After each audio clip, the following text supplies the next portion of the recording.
That's incredible, sir. I always thought that Doc Holliday was the one that killed him.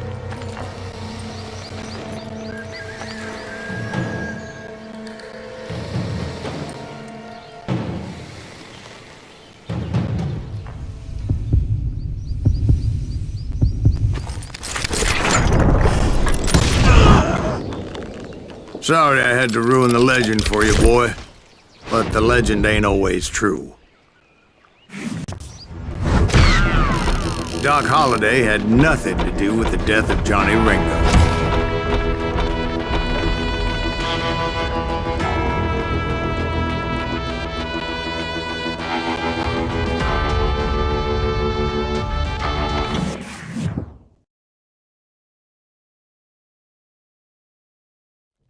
I was paid a healthy bounty for Ringo and Curly Bill, and realized there was real money to be made. That's why I went after Henry Plummer.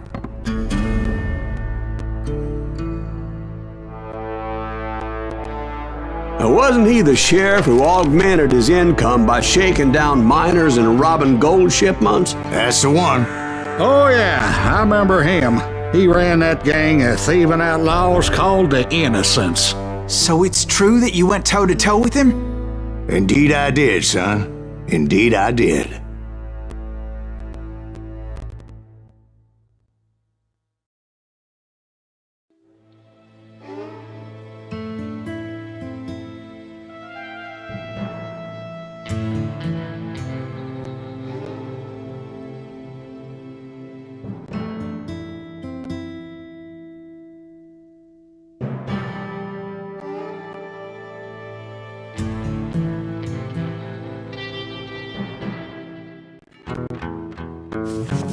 I knew I needed resources if I was going to track down Roscoe Bob Bryant, and hunting Plummer looked like a good way to get rich quick. As the local vigilantes exposed him as the leader of the bandits, and put a generous price on his head. Plummer rallied his gang to plunder one last gold mine before making their escape, and that's where I thought I'd find him.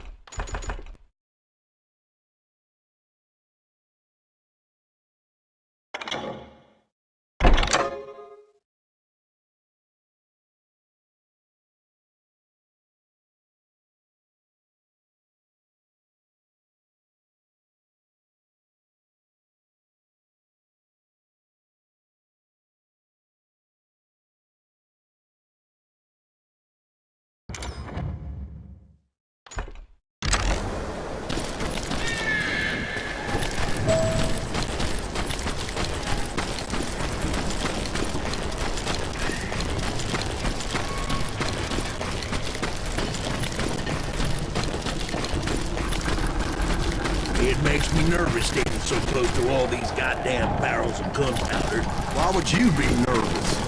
No one has the cojones to come after us. As long as you don't light up a cigar, we're fine. Besides, George is up there on the rocks with that rifle of his. Nothing gets past him. As my late father pointed out to me more than once, God made men. Samuel Colt made a leader.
Yeah? Who the hell would that be?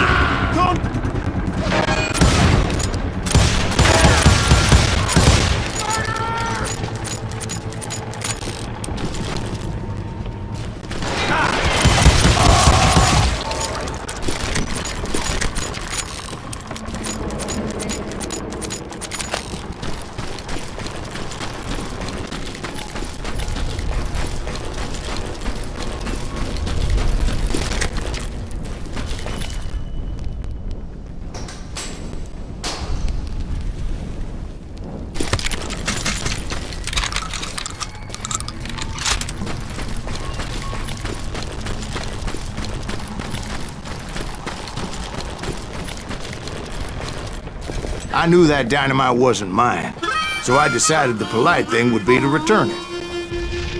It was the biggest gold rush since Sutter's Mill in '48. Unfortunately, prospectors weren't the only ones drawn to those riches. There were thieves and killers, robbing travelers and hijacking gold ships. Like those that ran with Plummer. Some were just regular folks I knew from town, drawn by greed and easy pickings. Charlie Crow, the blacksmith.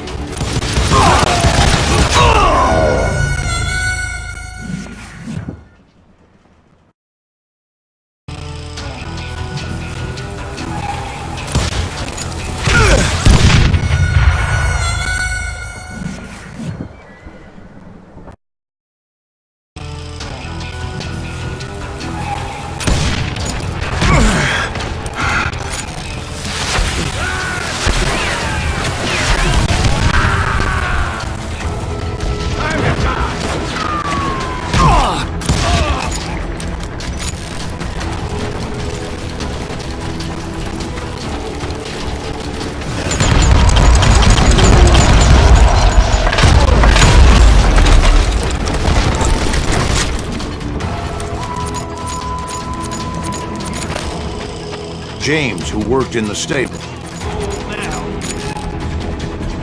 Sam and Jeremiah Barber, the butcher's sons. Ordinary citizens who lived a double life. Stealing and thieving and murdering their neighbors.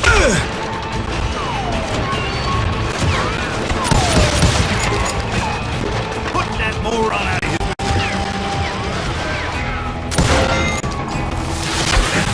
If Daddy had lived to see Alfred Nobel's explosive invention, my guess is he would have told Samuel Colt to kiss his ass.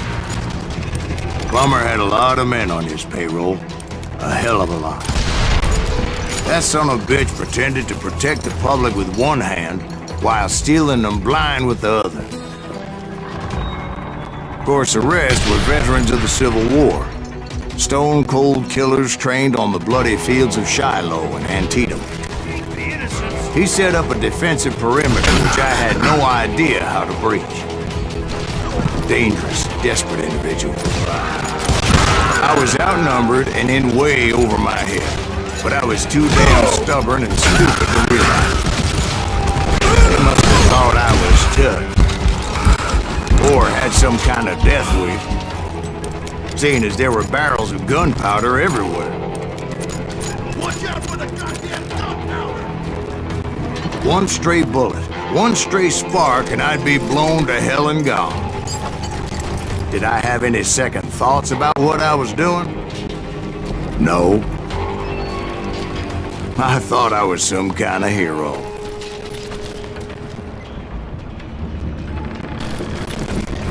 I finally made it past and headed on to meet my destiny. But first, I had something I needed to figure out.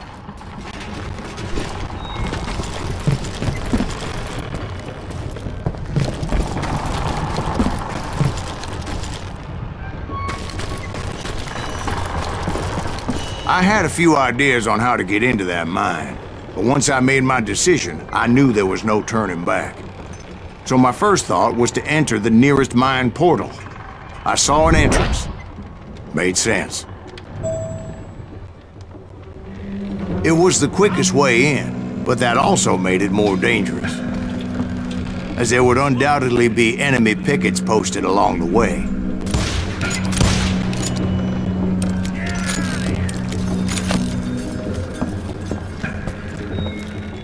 This is our goal now.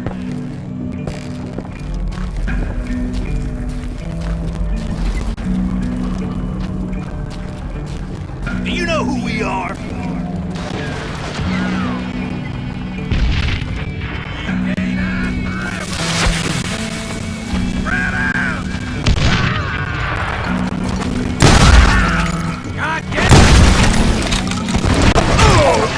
Besides, once you enter a mine like that, it's easy to get all turned around.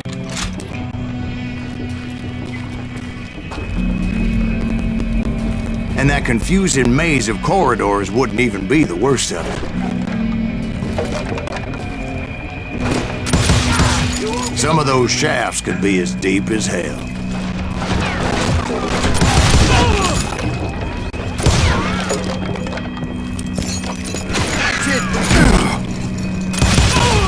A single stumble or misstep can easily end in a deadly plunge to oblivion.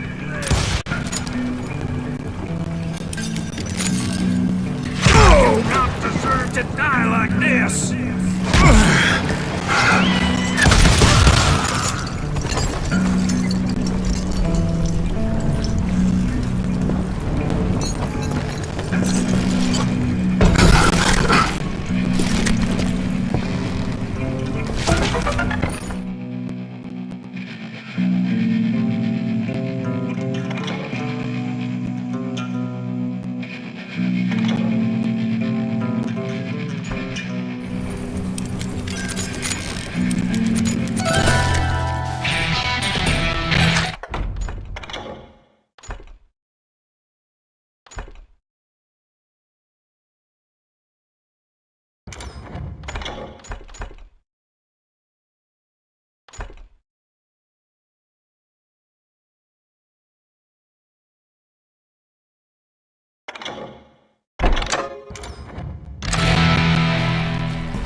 Quick reflexes often make up for a lack of common sense. Luckily, I was never one to be easily bushwhacked.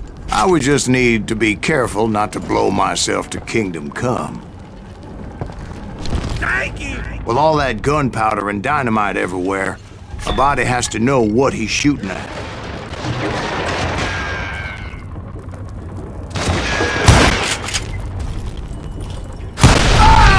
All it takes is one tiny spark, and boom.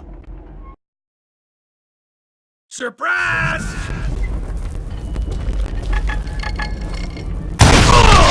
As a boy, I always loved the 4th of July. There he is!